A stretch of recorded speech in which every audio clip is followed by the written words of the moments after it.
Assalamualaikum warahmatullahi wabarakatuh. Bismillahirrahmanirrahim. Alhamdulillahirabbil alamin. Wa bihi nasta'in ala umuri dunya waddin, wassalatu wassalamu ala asyrafil anbiya wal mursalin wa ala alihi wa sahbihi wa man sara ala nahjihi bi ihsanin ila yaumil wa ba'd. Allahumma inna nas'aluka ilman nafi'a wa na'udzubika min ilmin la yanfa'. Allahumma aslih lana umurana kullaha wa aslih ulata umurina wa aslih umura sya'bina wa baladina ya rabbal alamin. Allahumma ansurna wal muslimin wal madhlumina fi Filastin wa fi kulli makan ya arhamar rahimin. Alhamdulillah, kita panjatkan puji dan syukur kita kepada Allah tabaraka wa ta'ala atas segala nikmat dan karunia Allah berikan kepada kita, sebagaimana salawat dan salam semoga tercurah kepada Rasulullah SAW beserta para keluarga, para sahabat, dan orang-orang istiqomah berjalan di bawah naungan sunnah beliau sampai hari kiamat kelak. Kita meminta kepada Allah dengan nama-nama yang husna dan sifat-sifat yang ula. Allah subhanahu wa ta'ala memberikan kita ilmu yang bermanfaat, melindungi kita dari ilmu yang tidak bermanfaat. Allah subhanahu wa ta'ala memperbaiki urusan kita, urusan pemimpin-pemimpin kita, urusan rakyat kita dan bangsa kita, dan menjaga bangsa kita dari segala keburukan dan ketidakbaikan. Dan Allah Subhanahu wa taala menolong kita, bangsa kita dan saudara-saudara kita yang terzalimi, khususnya di Palestina dan berbagai macam tempat. Allah Maha berkuasa atas segala sesuatu. Hadirin Allah muliakan, kita lanjutkan kesimpulan kita pada pembahasan yang kemarin dari bab ini, bahwa bab ini menunjukkan kemudahan dari Allah Subhanahu wa ta'ala kepada kita semua, khususnya dalam berinteraksi sosial dan dalam menilai orang atau dalam menjaga diri sendiri dan harta dan seterusnya, karena parameternya kembali kepada zahir di dunia, menghukumi secara zahir, dan itu sangat ngebantu, sangat memudahkan. Sebagaimana dikatakan Nabi SAW, inna hadza dina yusrun, agama ini itu mudah, karena kita nggak diperintahkan untuk ngorek-ngorek apa isi batin seseorang. Kita nggak diperintahkan untuk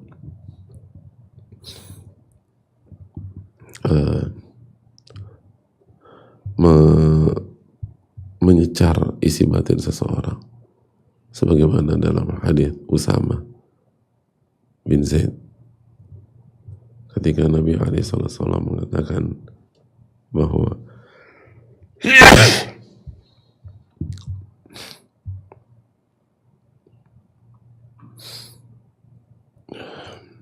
itu flu ya.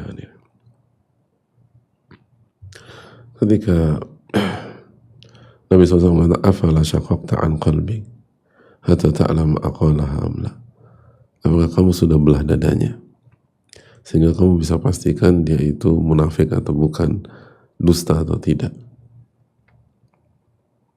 Apakah kamu sudah belah dadanya? Kita nggak diperintahkan membelah dada seseorang. Kita nggak diperintahkan membelah dada seseorang. Dan itu memudahkan, membelah dalam tanda kutip ya hadirin, membelah dalam makna kiasan. Bayangkan gak sih kalau kita untuk berinteraksi dengan orang harus dalam tanda kutip membelah dadanya untuk ngecek apakah hatinya sesuai dengan zahirnya atau tidak. Kira-kira hadirin berhasil nikah apa enggak? Bang, gimana nikah gak? Syarat nikah belah dada calon istri gitu loh, dalam tanda kutip ya, bukan belah di belek, tapi mengetahui isi hati calon istri kita. Ini kayak kita nggak nikah udah, dan wanita juga nggak ada yang nikah juga. Gimana caranya? Kalau mau partneran bisnis, kita harus dalam tanda kutip belah dadanya. Gimana caranya menikah dengan atau berpartner seperti itu? Nggak bisa. Jadi ini konsep itu benar-benar memudahkan. benar-benar memudahkan kita. Makanya afala syaqaqta an qalbi, apakah Anda ketika menuduh orang itu munafik atau menuduh orang itu mengucapkan dengan lisan bukan dengan hati, emang udah melihat isi hati seseorang sehingga Anda bisa menuduh seenaknya? Itu poin. Artinya Anda nggak bisa menuduh orang seperti itu. Kalau zahirnya baik ya udah, kalau zahirnya benar jangan diserang terus. Anda belum melihat isi hati seorang, Anda nggak dituntut dan dituduh untuk tidak diminta untuk itu. Namun sekali lagi hadirin sekalian,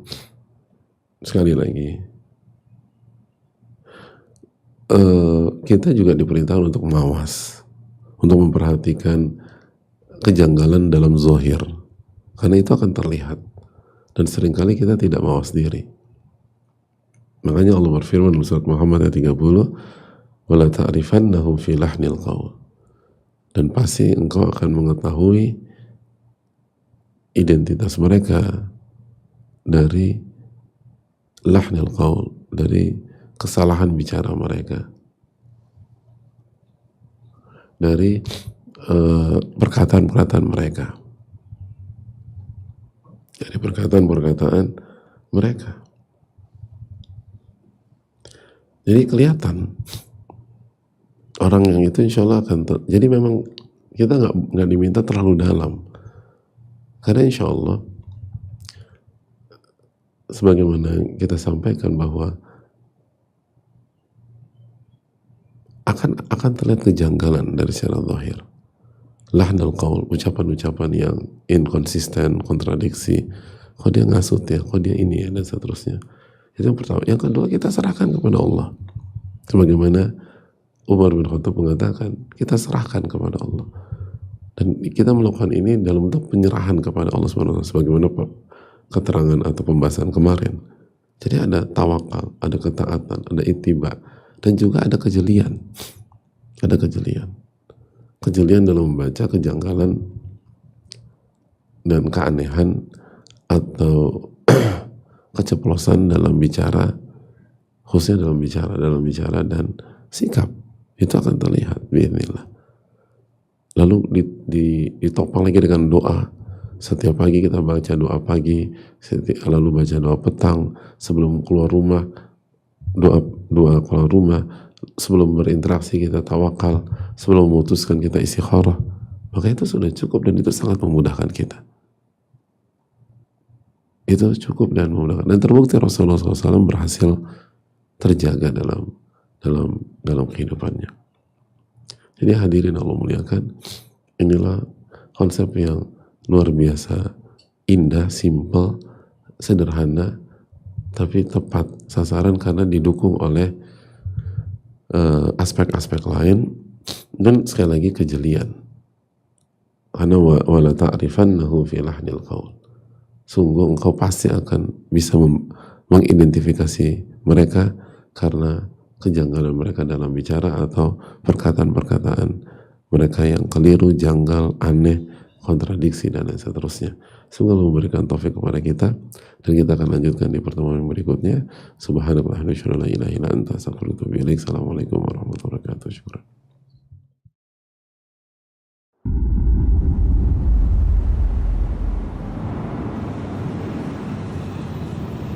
Perjalanan ini bukan sebuah awal, namun estafet dari sebuah pengorbanan. Ikhtiar untuk maslahat yang lebih luas, untuk keberkahan yang terus mengalir. Menyusuri medan demi medan, setapak demi setapak, hingga amanah ini sampai ke tangan para guru kita. Tas yang semoga menjadi bagian dari perjuangan mereka, membawa lentera ilmu di tengah masyarakat.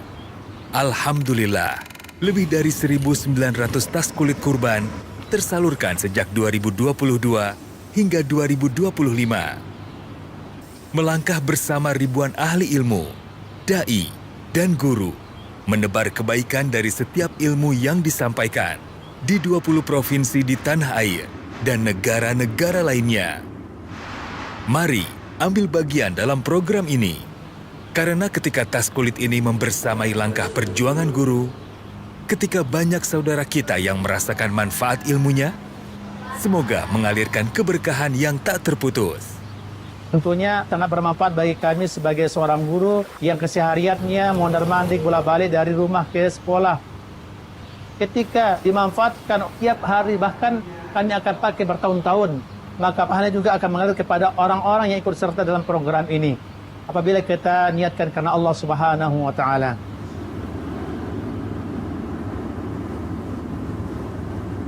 Salurkan sedekah kita melalui